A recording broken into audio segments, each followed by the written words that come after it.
So why is very simply context. And I think when we give people context, they better understand the orders they're being given, right? So for example, move this wall, move this fence from here to there, and then they'll do it.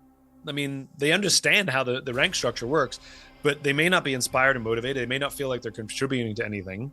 And so simply offering context, right? Simply by saying, we understand that by having this fence here, we actually limit the distance that we can for our trucks to get through. It's making it more difficult for them, and we can only get one at a time. So what I want you guys to do is move it over there, because we need room to get more things through simultaneously, so we can move quicker. So move this from here to there. And so you're still giving the same order, but by providing the context, you're allowing for them to now be innovative. Because if all they were told was move here from there, then what happens if there's a big boulder? They don't know the reason they were moving it. Well, here you're asking them to solve problems, which includes moving the fence. And so you'll find much more ingenuity if they're in the loop, basically, if they understand the context. And I think this is very important, that the private sector does not understand, but it's very, very important to understand. The private sector thinks military is all command and control, right? Do this, do as I tell you, take an order. And so they think that being a strong leader, because they've seen too many movies, is barking orders and telling people what to do. Now, you know as well as I do that is a part of leadership, where I'm going to tell you a task without any context, and you're going to do it. But that is reserved for moments of chaos. And when there isn't chaos, you're spending time building trust, you're spending time offering context, you're spending time building the esprit de corps, so that when you are in a chaotic situation, you absolutely can bark orders and scream and yell, because I don't have time for feedback and I don't have time to give you context. And they will follow the orders with high motivation, because they trust that you would not give them an order that would needlessly put them at danger, even though they understand that you'll sometimes make mistakes. And so I think in business, in private sector, we need to learn to adjust as well, which is command and control works fine in short periods of time and moments of chaos, but it cannot be. Nobody has the energy to endure that on a daily basis. I experienced it during COVID. When COVID hit and we went into lockdown, my company was going to go bankrupt. I mean, all of our income came from in-person things. We weren't going to survive. And I remember I had a meeting with my team, and we're a very sort of lovey-lovey kumbaya, and I said, I care about your feelings. If I say something that upsets you, I want to know, but I don't want to know now. Tell me in 2 weeks. I said, because right now we're in survival mode, and I don't have time or energy to deal with all the frilly stuff. I care, but we're going to do it later. And it worked fine. And I went into command and control because we had to. It was a time of extreme stress, and it worked just fine because we'd spent years building the trust. The most important lesson I learned as a young leader was I don't have to know all the answers, and I don't have to pretend that I do. And the biggest skill that I learned that profoundly changed the course of my career is I learned to ask for help. And it is amazing that when you learn to ask for help with confidence, not, I can't do this, and can you help me? But I'm like, hey, I have no clue what I'm doing. Can somebody please help me what I'm doing here? Do you know how to do this? Because I'm an idiot. If you can learn to ask for help with confidence, it will have more impact on your growth as a leader and your growth in your career than almost anything else. Being the smartest in the room is not important. Being the one who's willing to ask for help is the most important.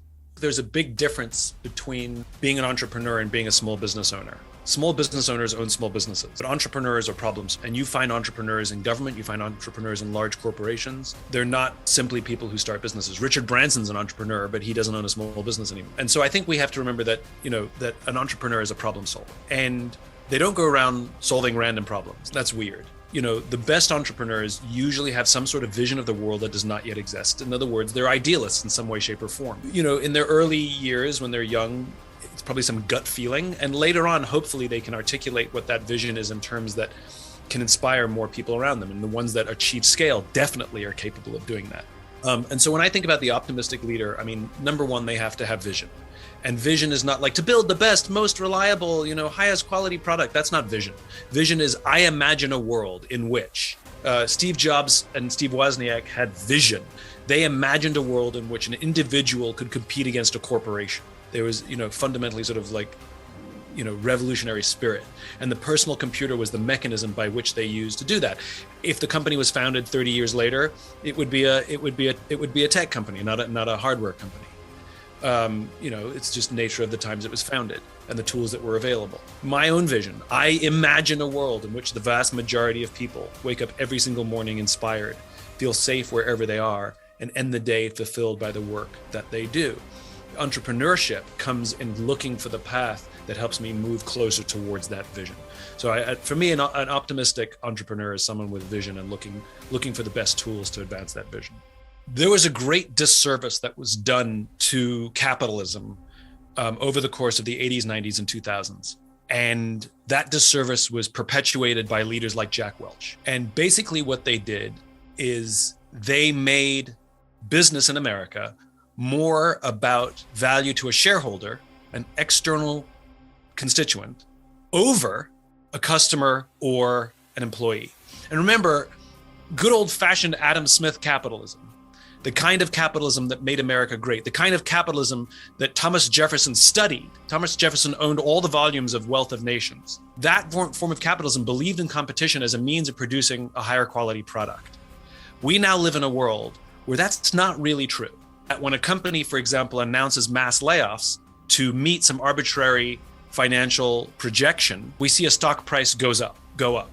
This is a big problem. And many of the inherent deals that were made between a company and its employer, a company and the customer, used to be, that we will work tirelessly in our competitive spirit to make a better product from you, and we will work tirelessly to look after our people so that our people give back years of loyalty. And unfortunately, this young generation has grown up in a world where mass layoffs are so normalized, where they've watched their parents or their friends' parents be laid off through no fault of their own. It was not a meritocracy.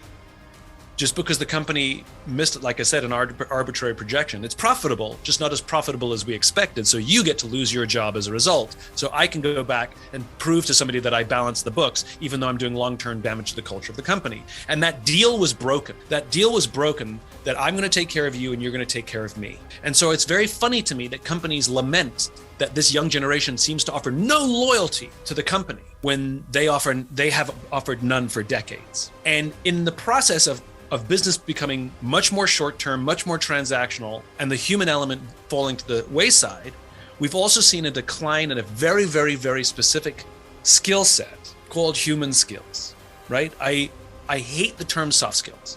Hard skills and soft skills. Hard and soft are opposite. That means they work in opposition to each other, right?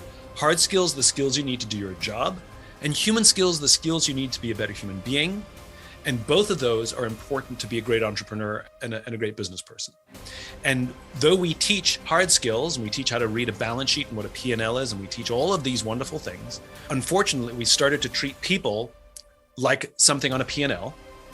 And what we have to do better is teaching human skills. Human skills include things like listening, like empathy, like how to give and receive feedback, like how to have a difficult conversation. These are vital skills in a modern day that we don't teach, which means our business leaders do not have those skills. And if you want to build culture, if you want to build trust, you need these skills. If you want to manage difficult times, you need to have these skills.